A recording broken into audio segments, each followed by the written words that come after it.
욥기 39장 26절에서 30절까지 말씀. 매가 너의 지혜로 날겠으며 남쪽을 향하여 나래를 펴겠느냐. 독수리가 내 명령에 올라가며 높은 곳에 보금자리를 만들겠느냐. 독수리는 바위 위와 바위 위의 험한 곳과 단단한 장소에 거하고 머무니 거기서 먹이를 찾고 눈으로 멀리 보는도다. 그 새끼들도 피를 빨아니 죽임 당한 자들이 있는 곳에는 독수리도 거기 있느니라 하시니라. 오늘 수요 기도 모임 설교의 제목은 매의 지혜라는 제목으로 설교하려고 합니다. 매의 지혜입니다. 오늘은 동물과 관련한 설교를 좀 하려고 합니다. 매의 지혜.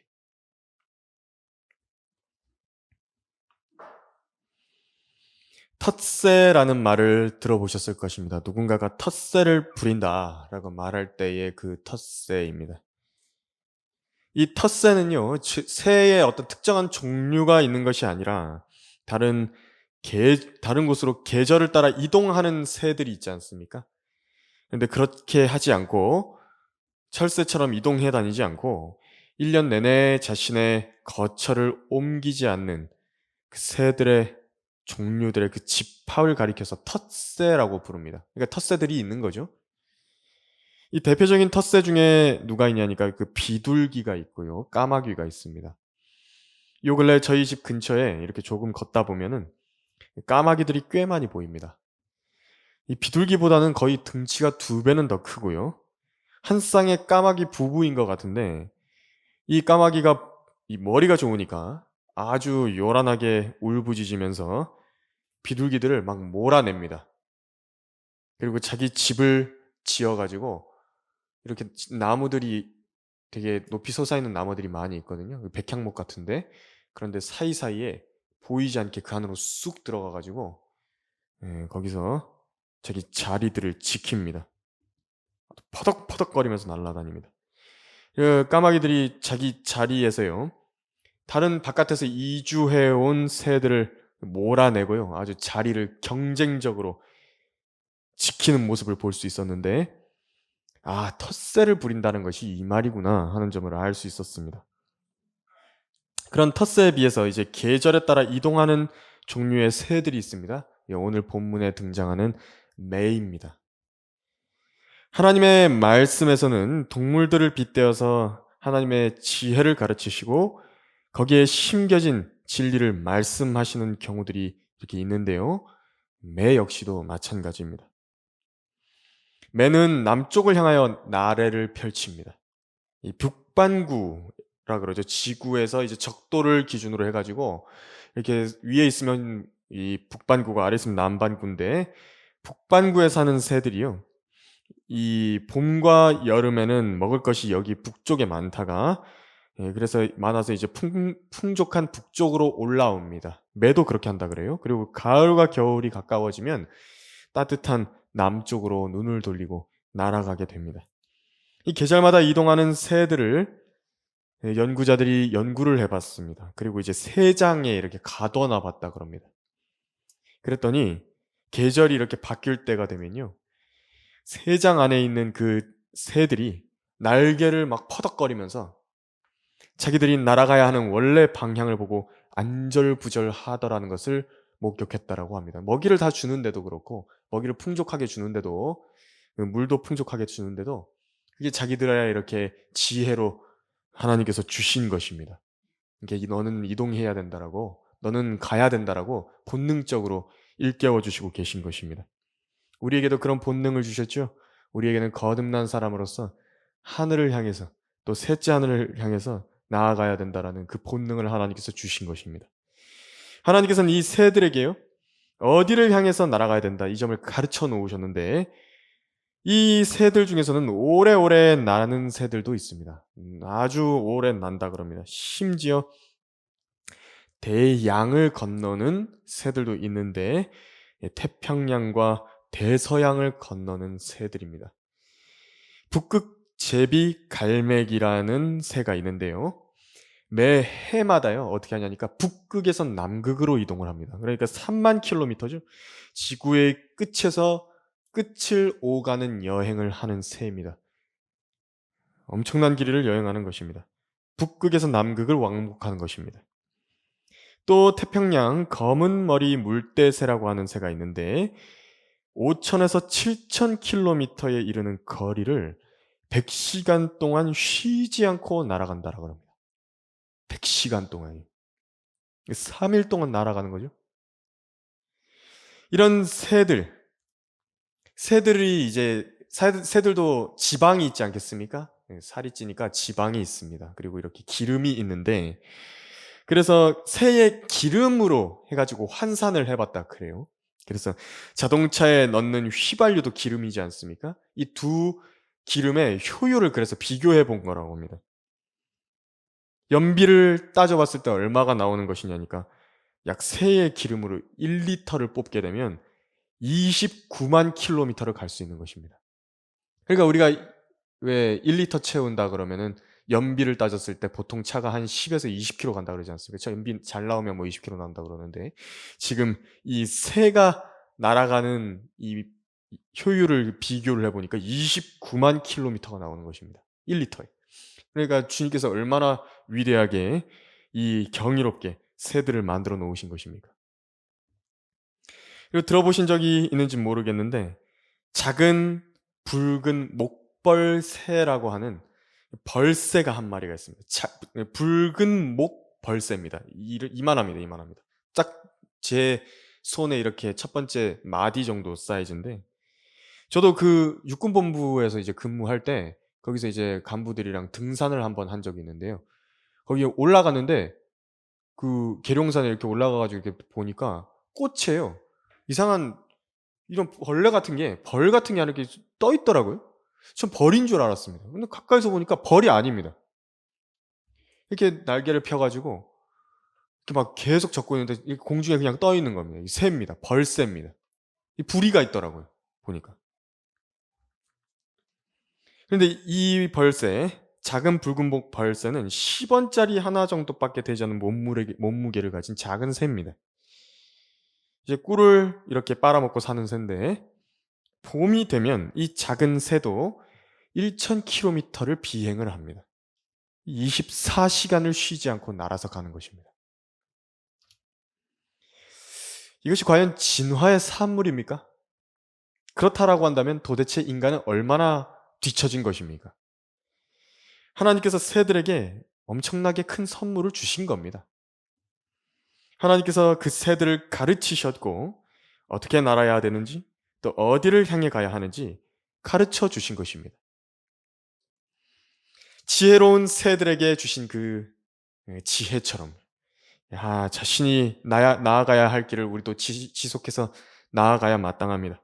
하나님께서는 바로 우리들 하나님의 자녀들에게도 그 지혜를 하나님께로부터 받게 하기를 원하시는 것입니다. 오늘은 설교를 통해서 하나님께서 매에게 주신 그 지혜가 무엇인지 함께 살펴보려고 합니다.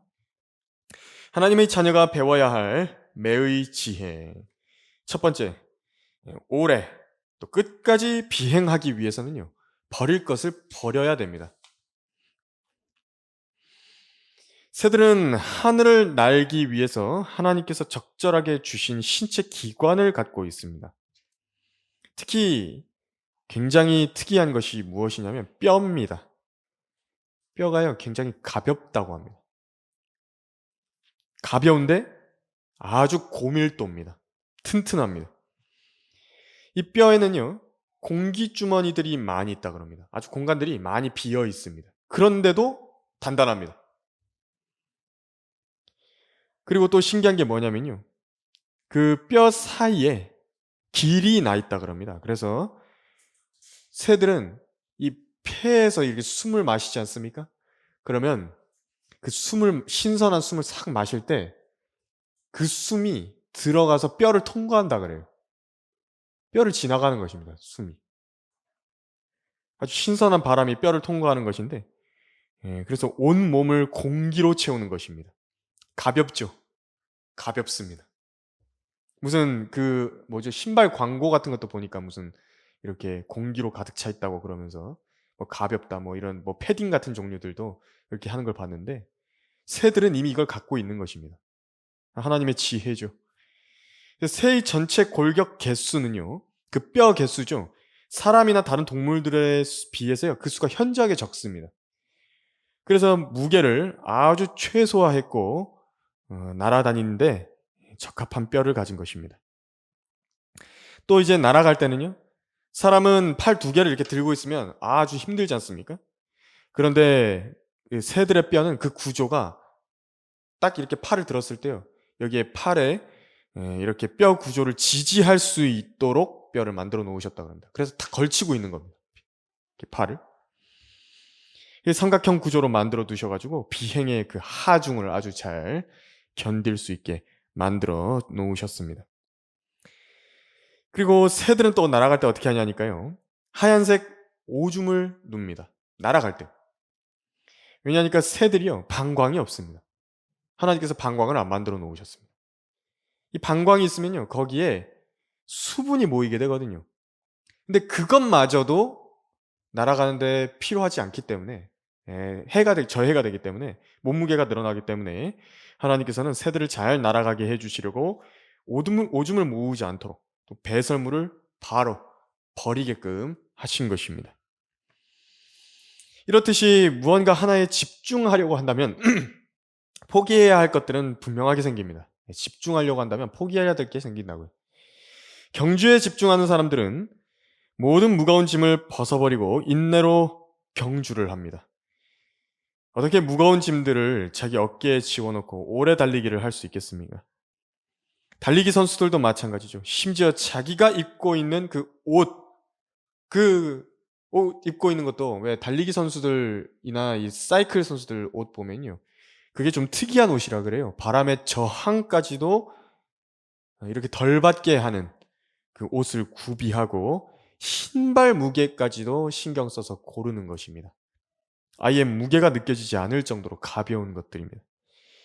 하나님께서 우리를 믿음의 경주로 부르셨을 때에 우리를 지혜롭게 달려나가게 하셨는데 그 지혜라고 하는 것은 우리에게서 점점 갈수록 우리의 속사람이 날마다 새로워질수록 우리 생애에서 세상적으로 우리를 얽어매는 모든 무거운 것들과 넘치는 악을 벗어버릴 수 있게 해주신 것입니다. 그것을 하루빨리 하나씩 하나씩 벗어나가는 것입니다. 하나님을 섬기는데 방해가 되는 여러 요인들이 있죠.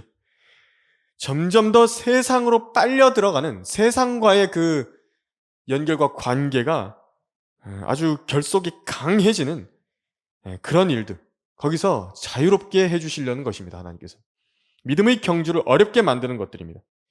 그런 것들을요 자기가 최대한 절제해 나가는 것입니다. 마치 선수처럼 프로처럼 말입니다. 프로입니다. 확실히 그렇죠. 왜 자기가 이렇게 대출빚이 많다 그러는 사람이 어떻게 하나님의 사역을 그렇게 쉽게 뛰어들려고 생각할 수가 있겠습니까? 어떻게 자기 사업이 여러 개가 걸려 있는 사람이 그걸 정리하지 않고서 하나님의 이 일을 더 신실하게 감당해 보겠다고 하겠습니까? 그러니까 그것을 계산하는 것입니다. 아, 내가 이 부분이 나의 경주에 있어서 도움이 된다. 아니면 좀 더 불편한 것이다. 이런 것을 잘 자기에게 짐이 되는 것인가? 얼마나 짐이 되는 것인가? 그것을 잘 합당하게 계산해 볼 필요가 있는 것입니다. 저도 알고 있는 것은요. 어떤 형제가 주일에 예배 드리는 것에 지장을 받기 때문에 직장을 옮기는 형제도 봤습니다. 저는. 주일 예배에 지장이 된다고 직장을 옮겼다고요.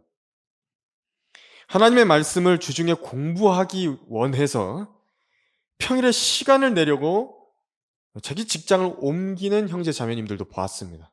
정말 대단한 사람들이죠. 그런 열정이 있는 것입니다. 이게 프로들입니다. 또 굳이 이사할 필요도 없는데 그런데 하나님을 더 잘 섬겨보겠다고 가까이서 섬기겠다라는 그 마음으로 교회 가까이로 이렇게 이사해버리는 사람들도 본 것입니다. 성경대로 믿는 침례교회 말하는 것입니다. 그런 자기 목에 있는 크고 무거운 멍에들을 벗어버리고 주님께서 주신 가벼운 멍에들로 이렇게 이렇게 매는 사람들이 있는 것입니다. 물론 그렇게 하면요. 불편함이 수반될 수 있습니다. 자기 생애에 좀 부족한 게 생길 수 있다고요. 물론 내가 가방을 들고 뛰면요, 그 안에다가 물도 넣을 수 있고 여러 가지를 챙길 수 있죠.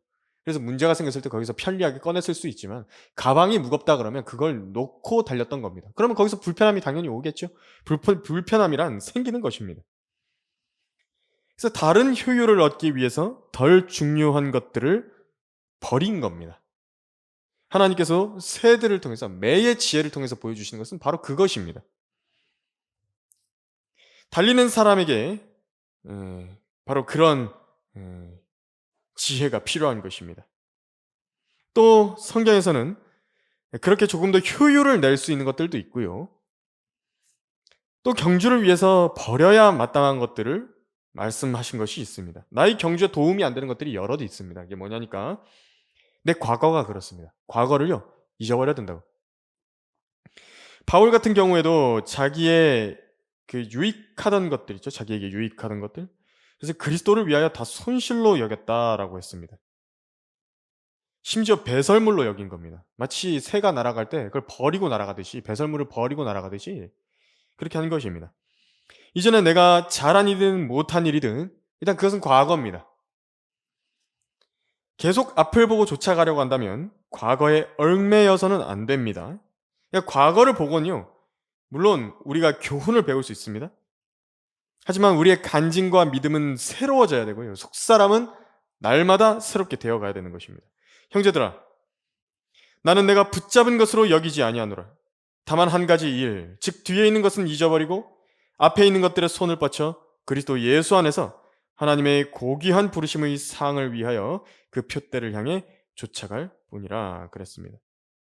과거가 도움되는 것은 한 가지입니다. 과거로부터 교훈을 배우는 것. 그걸 위해서는 과거를 공부할 필요가 있는데, 하지만 얽매여서는 안 됩니다. 얽매여서는 안 됩니다. 그럼 나만 손해인 겁니다. 나한테 유익이 없다고요. 아무것도 득될 것이 없습니다. 저도 아는 그 예전에 알았던 어떤 사람들이 있는데 계속 옛날 얘기만 합니다. 계속 옛날 얘기만 해요.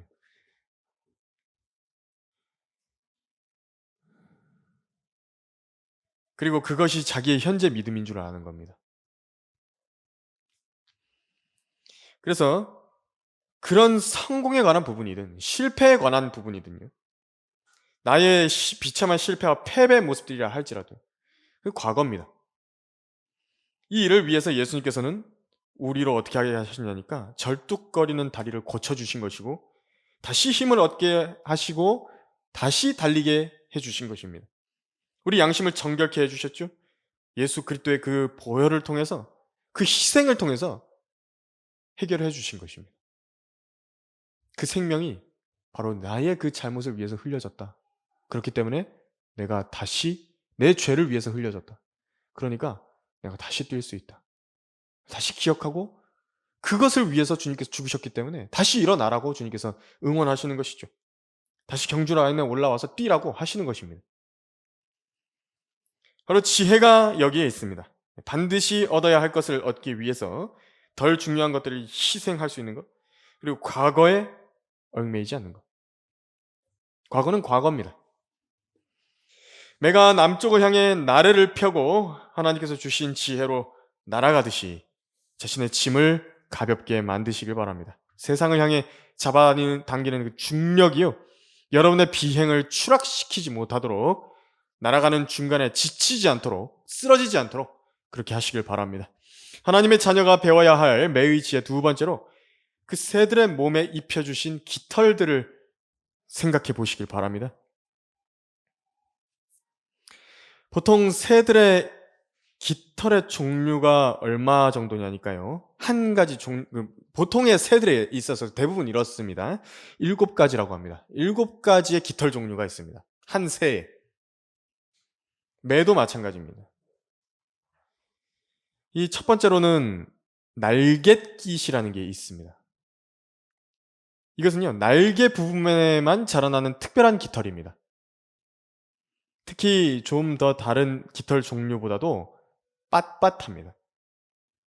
그래서 어떻게 되냐니까요, 이 깃털이요, 깃털 사이에 바람을 흐르게 만드는 것입니다. 이걸로 조절을 한다고. 손가락처럼. 그래서 공중에서 비행할 때요, 이 저항 때문에 깃털들이 막 뒤틀리고 막 흩날릴 수 있거든요. 근데 이게 빳빳해가지고 그렇게 안 된다 그러면. 그 정도로 단단하다 그래요. 하나님께서 그렇게 설계해 주셨죠. 깃털의 주 성분이 뭐냐니까 사람의 손톱 그에 있는 그 성분, 케라틴 성분이라 그래요. 그거랑 같은데 현미경으로 보면 어떻게 되냐면요. 그것이 이제 그 이렇게 털처럼 이렇게 나와 있는데 그게 그냥 털이 아니랍니다.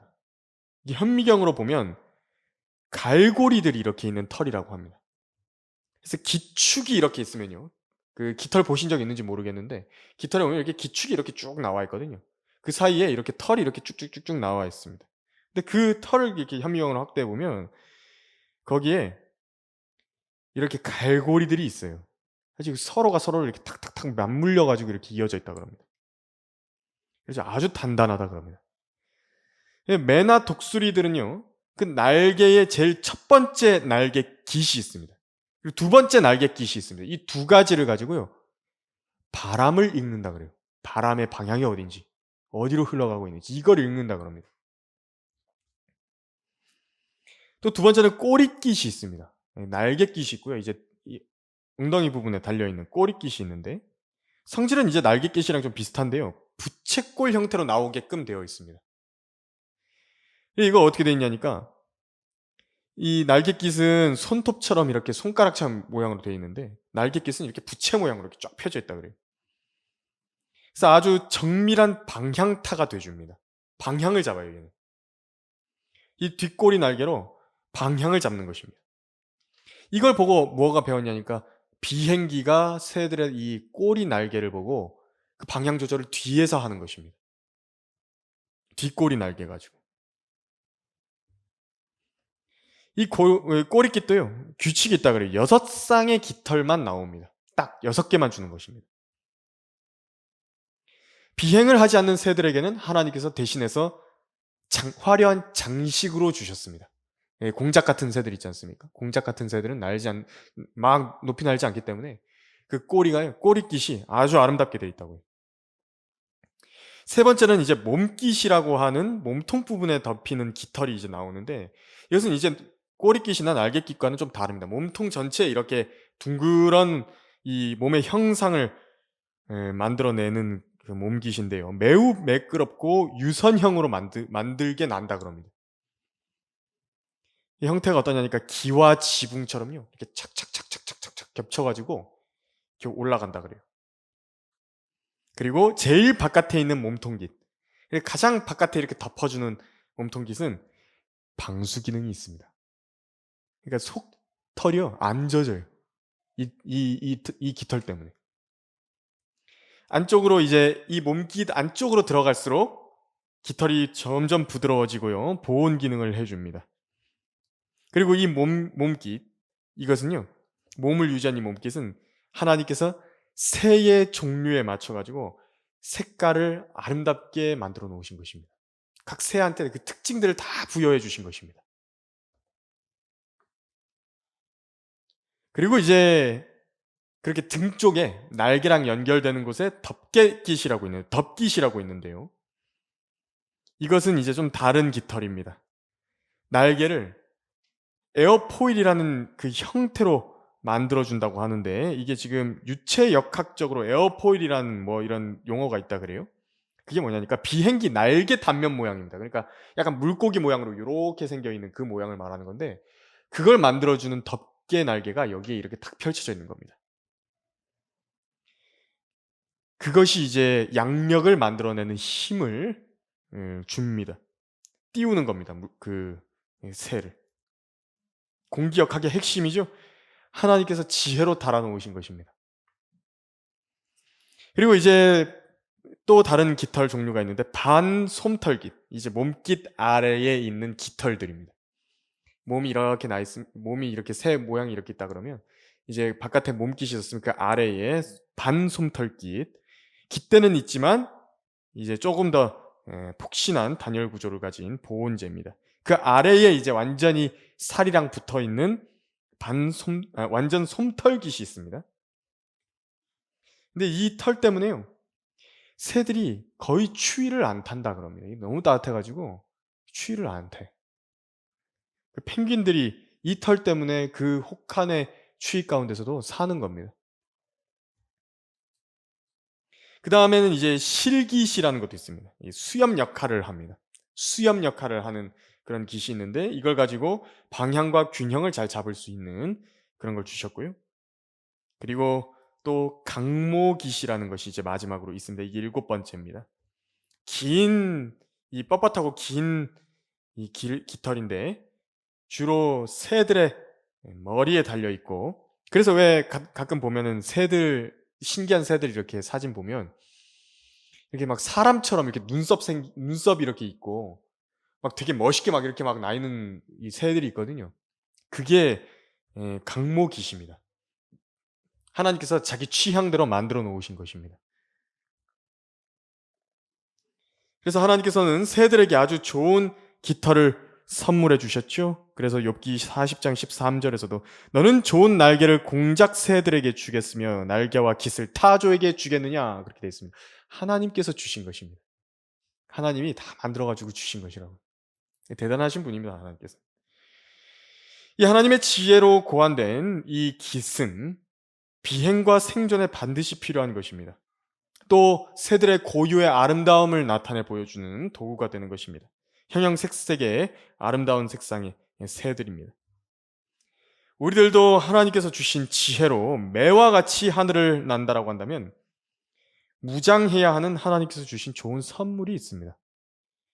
하나님께서 우리에게 전신 갑옷이라는 걸 주셨죠. 하나님의 전신 갑옷. 물론 우리에게 6가지입니다. 전신 갑옷은 6가지고 마지막에 하나로 더 무장하라고 하는데 그게 바로 간구와 기도라고 말씀하신 겁니다. 기도와 간구. 그래서 다 합치면 7가지 되는 겁니다. 그래서 우리의 영적 무장이죠. 우리 정체성을 드러내는 것입니다. 그 하나님의 전신 갑옷으로 무장하는 사람만이 이 그리스도인으로서 온전한 정체성을 나타내고 하늘을 향한 항해와 영적인 생존을 위한 기본적이고도 필수적인 무장을 하는 것입니다.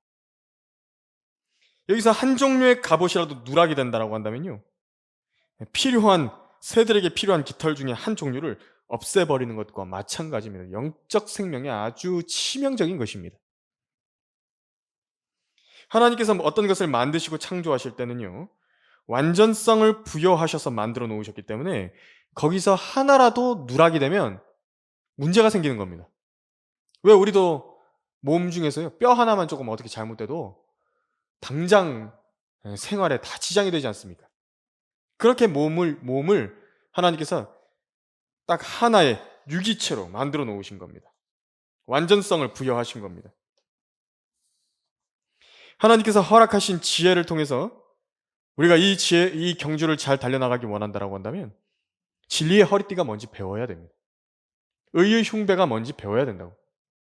복음으로 신은 신발, 믿음의 방패, 구원의 투구, 말씀의 칼, 또 기도와 간구, 그것으로 잘 무장되어 있는가 자신을 점검하고 그 위에 기도와 간구 더하여서 군사로서의 정체성을 보이고 우리 드러내야 되는 것입니다. 그래서 하나님께서 우리가 악한 날에 저항하게 하셨고 또 모든 일을 다 이루기까지 서 있게 하실 목적으로 바로 이것들이 필요하다라고 우리에게 성경을 통해서 알려주신 것입니다. 하나님의 자녀가 배워야 할 매의 지혜 세 번째로 매의 눈과 그 발의 지혜를 생각해 보십시오. 새들은 여러 가지 감각들을 사용해서 길이 없는 하늘에서 방향을 잡고 길을 찾습니다. 낮에는 태양을 보고 밤에는 별과 달을 나침반으로 삼습니다. 또 산맥과 강과 호수를 보고서 길을 찾는다라고 합니다.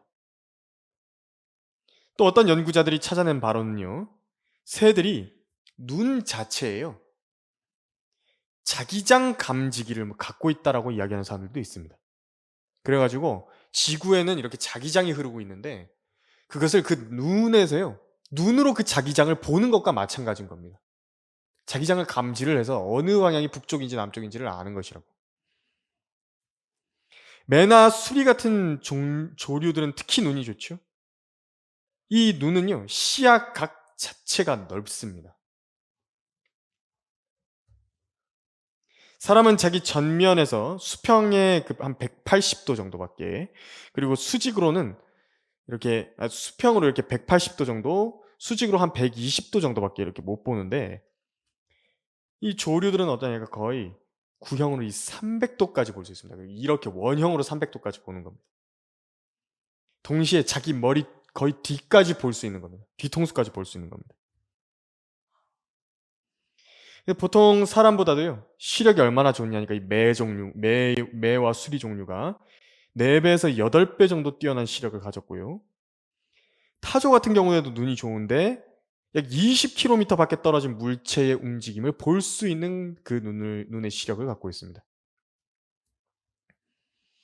매들도 그 날카로운 눈을 가지고 먹잇감들을 살펴가지고 지형들을 판단하고 사냥감을 감시를 먼저 합니다.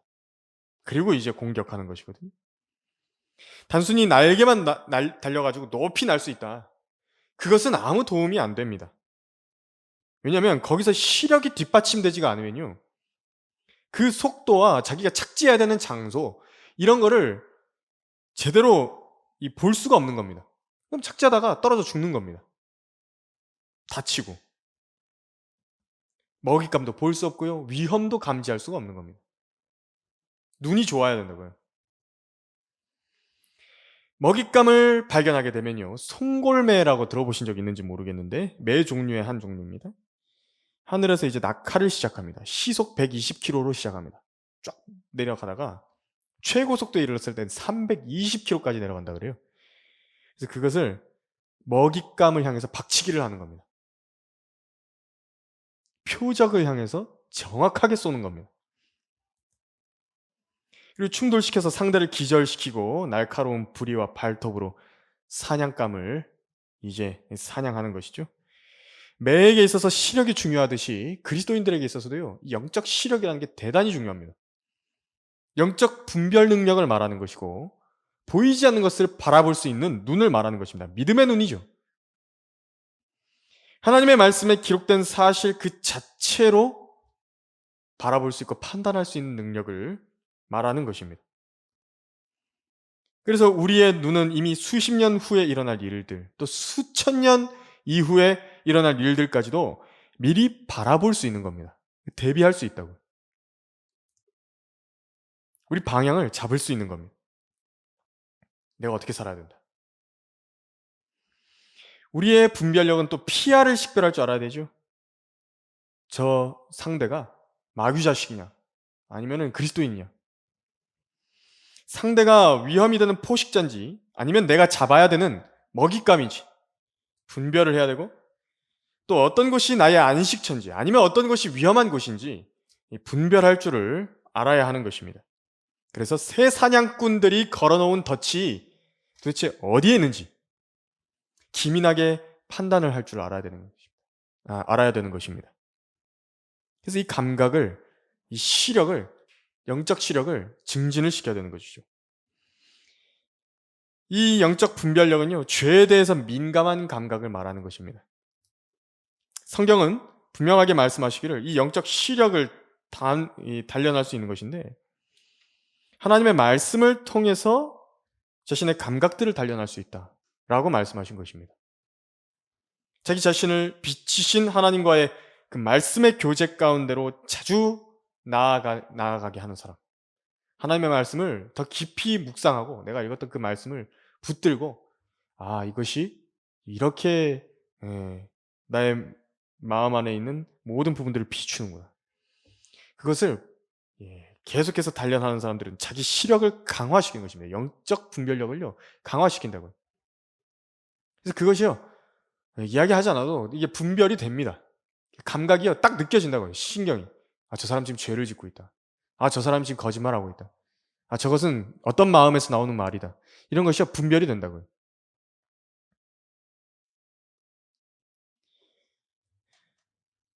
또 이런 맹금류들의 발, 아주 강력한 힘을 갖고 있습니다. 굉장한 힘을 가지고 있습니다. 이제 눈에 대해서는 다 알아봤고요. 발에 대해서도 한번 알아봐야 됩니다. 그 독수리 종류랑 수리 종류랑 사실 뭐 다르게 구분을 하더라고요.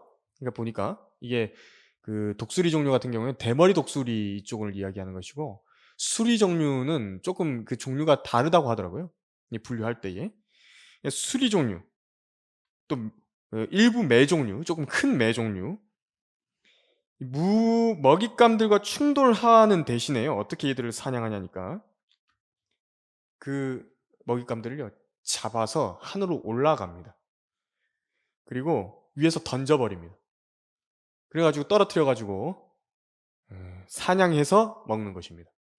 그러니까 이렇게 시체를 뜯어먹는 그런 종류들이 있고요. 대부분 그런 수리 종류들이고, 독수리 종류들이고, 수리 종류 중에서 그런 게 있다고 합니다.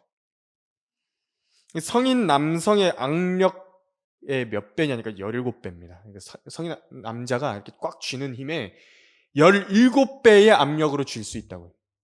쥐면요, 팔이 으스러집니다. 그래서 왜 이렇게 사육사들이나 조련사들 보면요, 이렇게 팔에다가 아주 두꺼운 가죽 같은 거 이렇게 두르고 있어요. 그게 왜 그러냐니까, 그냥 팔에다가 작정하고 얘가 한번 이렇게 독수리나 이런 맹금류가 이렇게 한번 쥐면요, 팔이 부서진다 그럽니다. 근데 그 발톱이 아주 날카롭습니다. 그래서 한번 먹잇감을 딱 쥐면 그 발톱이 심장까지 들어가는 겁니다. 그래서 하나님께서 맹금류들한테 그 힘을 주신 것입니다. 발로 이렇게 잡을 수 있는 힘입니다. 이런 지혜가 없다면, 이런 능력이 없다면 어떻게 그들이 살아남을 수 있었을까요? 하나님께서 이들을 통해서 우리에게 보여주시는 것은 매가 누구의 지혜로는 아니라는 겁니다. 하나님께서 우리에게 보여주시는 겁니다. 그리스도인은 어떻게 사는가? 소망을 붙들면서 사는 겁니다. 하나님의 말씀의 약속들을 붙들면서 사는 겁니다.